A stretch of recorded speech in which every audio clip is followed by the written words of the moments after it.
ಚಿಕ್ಕಿನ ನೀನು ಪ್ರಶ್ನಿಸೋ ಹಾಗಿಲ್ಲ. ಯಾಕಂದ್ರೆ ಭಕ್ತಿ ಇವಾಗ ಬರೀ ಚಿಕ್ಕಿ ಅಲ್ಲ, ರಾಯರ್ ಮನೆ ಸೊಸೆ ಅನ್ನೋದು ನಿನಗೆ ನೆನಪಿರ್ಲಿ. Good night.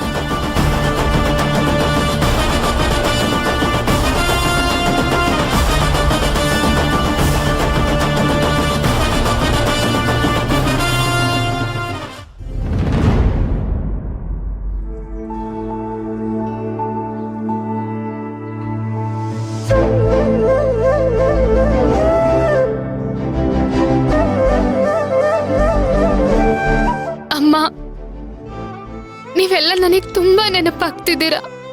ನಿಮ್ಮನ್ನೆಲ್ಲ ಬಿಟ್ಟಿರೋದಿಕ್ಕೆ ನನಗೆ ಯುಗಾನೇ ಕಳೆದು ಹೋಯ್ತೇನೋ ಅಂತ ಅನಿಸ್ತಿದೆ.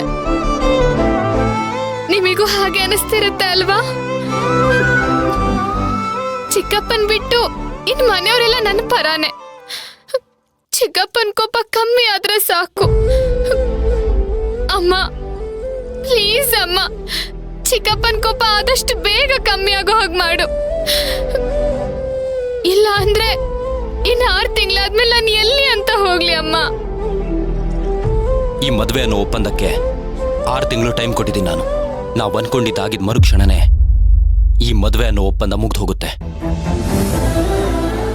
ಮತ್ತೆ ಮನೆಗೆ ವಾಪಸ್ ಹೋದ್ರೆ ಅಗಸ್ತ್ಯನ್ ಬಿಟ್ಟು ಯಾಕೆ ಬಂದೆ ಅಂತ ಮನೆಗೆ ಸೇರಿಸ್ತೆ ಹೋದ್ರೆ, ಇಲ್ಲ ಈ 6 ತಿಂಗಳಿಗೋಸ್ಕರ ನಿನಗೆ ಮದುವೆ ಬೇಕಿತ್ತ ಅಂತ ಹೇಳಿದ್ರೆ ನಾನು ಏನು ಅಂತ ಹೇಳ್ಬೇಕು ಅಮ್ಮ?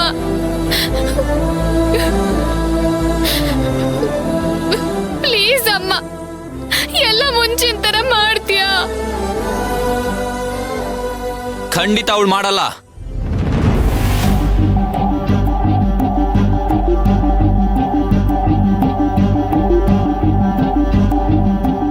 ಆದ್ರೆ ನಾನು ನೀನ್ ಅನ್ಕೊಂಡಿರೋದನ್ನ ನೆರವೇರಿಸೋದಕ್ಕೆ ಪ್ರಯತ್ನ ಪಡ್ಬೋದಷ್ಟೇ.